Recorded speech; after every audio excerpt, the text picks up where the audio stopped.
안녕하세요. 딱딱하고 재미없는 뉴스를 쉽고 재밌게 꼭꼭 씹어드리는 시사건건 홀스형입니다.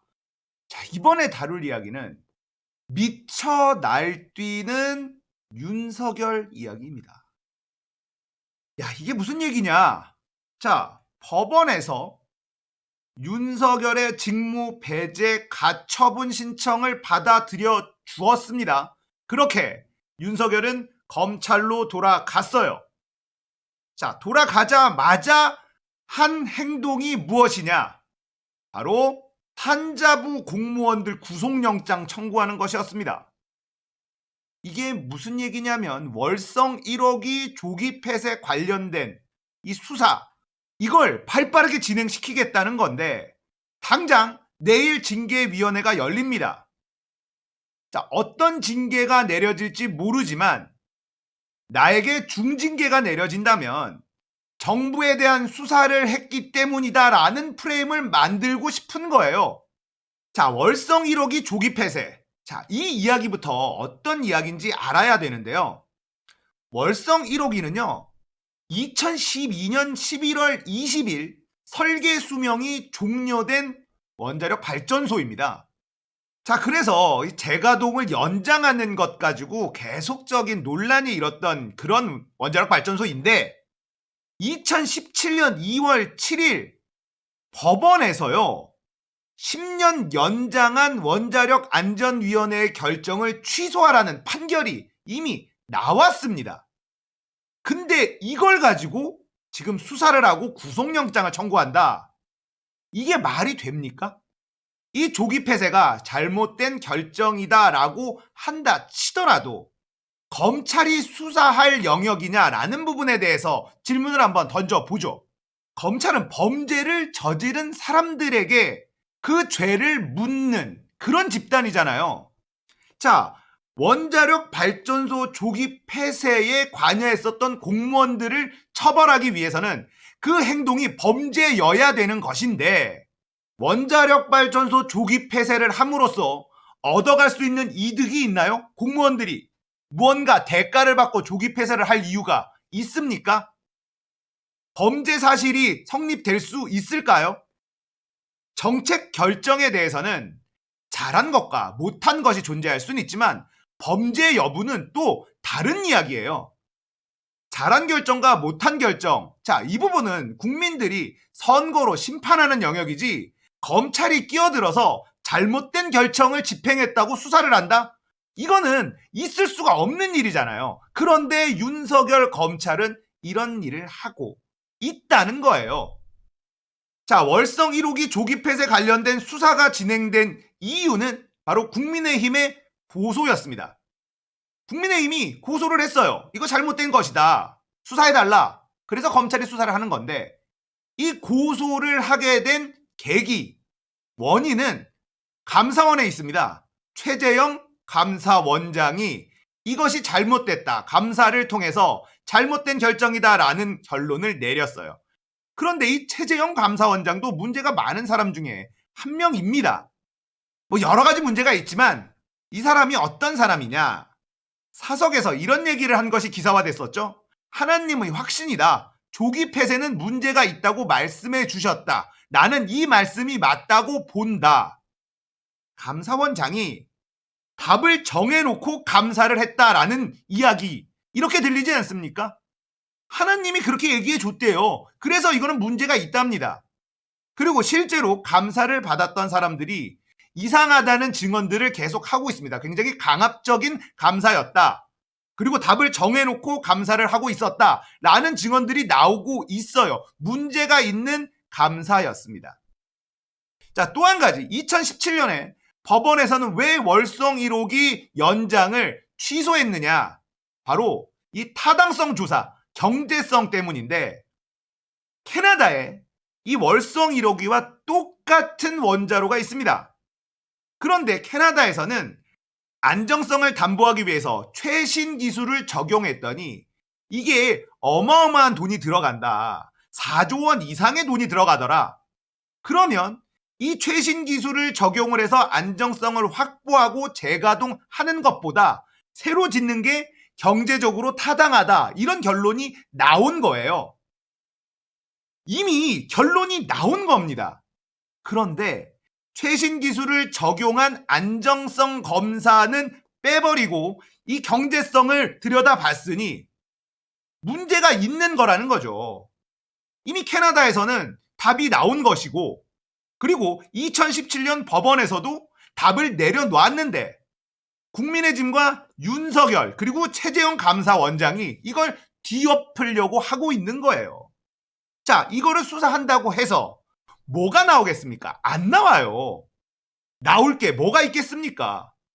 수명이 이미 지나도 한참 지난 원자력 발전소를 폐쇄하기로 한 것이 마치 나라를 망쳐먹은 그런 정책처럼 몰고 가는 건데 진짜 기가 막힙니다. 자, 여러분들 이제 월성 1호기 조기 폐쇄가 어떤 문제가 있었고 왜 폐쇄하기로 결정했는지 대충 이제 감을 잡으실 수 있을 거예요. 오래된 원자력 발전소, 수명이 다 된 원자력 발전소를 왜 붙들고 있어야 됩니까? 그러다가 사고라도 나면 대형 사고가 나는 것 모르나요? 안전에 관련돼서는 오버해도 부족하지 않습니다. 이런 결정에 대해서 문재인 정부의 탈원전 때문이다라는 프레임을 씌워서 문재인의 바보 같은 정책이다라는 쪽으로 몰고 가려는 거예요. 문재인 정부의 탈원전. 저는 개인적으로 이 워딩 굉장히 마음에 들지 않습니다. 문재인 정부는 탈원전을 하지 않아요. 문재인 정부가 탈원전이라고 캐치프레이즈를 내걸었는데 이 캐치프레이즈를 만든 사람은 징계를 받아야 된다고 생각합니다. 이미 원자력 발전소가 지어지는 것이 결정이 돼 있습니다. 문재인 정부 들어서는 새로운 원자력 발전소 계획을 세우지 않겠다라는 거였어요. 그 대신에 다양한 에너지 자원을 확보하는 데 투자하겠다. 이런 겁니다. 이미 원자력 발전소가 지어질 플랜은 쭈르륵 있어요. 문재인 정부가 끝나도 또 새로운 원자력 발전소가 지어지기로 되어 있습니다. 그걸 다 취소시킨 게 아니에요. 문재인 정부 들어서 새로운 원자력 발전소를 세우는 계획은 안 하겠다라는 거예요. 그러니까 탈원전이라는 말은 굉장히 자극적이죠. 지금 돌아가고 있는 원자력 발전소도 다 폐쇄시키겠다. 이렇게 들리잖아요. 그게 아닙니다. 그러니까 탈원전이라는 이 워딩을 만든 사람이 징계를 받아야 된다. 저는 이렇게 생각해요. 맨날 공격당하거든요. 문재인 탈원전 때문에 전기요금이 올라간다. 뭐 이런 소리. 말도 안 되는 개소리입니다. 문재인 정부의 에너지 다각화 뭐 이런 식으로 표현을 했어야 돼요. 그런데 탈원전이라고 딱 해놓으니까 보기 좋아. 있어 보여. 자, 이런 식으로 만든 거예요. 잘못된 용어입니다. 탈원전 아니에요. 문재인 정부가 원자력 발전소를 다 제거하는 것이 아닙니다. 여기에 맞물려서 월성 1호기 폐쇄를 연동시키려는 이 적폐들의 프레임짝인데 2012년에 수명이 다 된 원자력 발전소를 폐쇄시키는 것이 어떻게 잘못된 정책일 수 있습니까? 자, 내일이면 윤석열의 징계가 발표가 될 거예요. 어떤 징계가 나올지 우리는 알 수 없지만 그 사이에 발빠르게 구속영장을 청구했다라는 것, 이건 윤석열이 정치를 하겠다, 아니 정치를 하고 있다라는 증거입니다. 자, 조국 전 장관의 페이스북 글로 오늘 영상을 마무리해 볼게요. 피고인이라는 족쇄를 찬 몸이지만 말하지 않을 수 없다. 검찰은 정치적 중립을 지키며 살아있는 권력을 수사할 뿐이라고 노무현 대통령을 찌르고 한명숙 총리를 베면서 이명박 당선자에게 서둘러 무혐의 처분을 하는 것은 무엇인가? 수차례 강조했지만 한국 검찰은 준 정치 조직이다. 검찰당인 것이다. 이 검찰당은 수구정당 및 수구언론과 항상 연대해왔다. 검찰당 구성원들은 당수의 대권 후보 1위 등극 소식에 득의 만면 기세 등등하고 있을 것이다. 검찰의 권한을 건드리지 않는 집권 세력에게는 적극 협조하고 검찰 출신 법무장관이나 민정수석의 수사 지휘는 군소리 없이 받아들인다. 그러나 검찰개혁을 추진하는 집권 세력에게는 범정 캐비넷을 열어 집요한 수사로 흠집을 내고 집단으로 저항한다. 검찰 권력과 관련된 사안에서는 선택적 수사와 선택적 기소가 암묵적 행동 준칙이었다. 사법부나 다른 행정부 구성원의 행정적 미흡이 발견되면 직권 남용죄로 수사하고 기소를 하지만 검찰 내부의 비리는 징계도 없이 사직 처리하는 경우가 허다하였다. 명백한 범죄가 확인되어도 증거 부족이라는 이유로 뭉개버린다.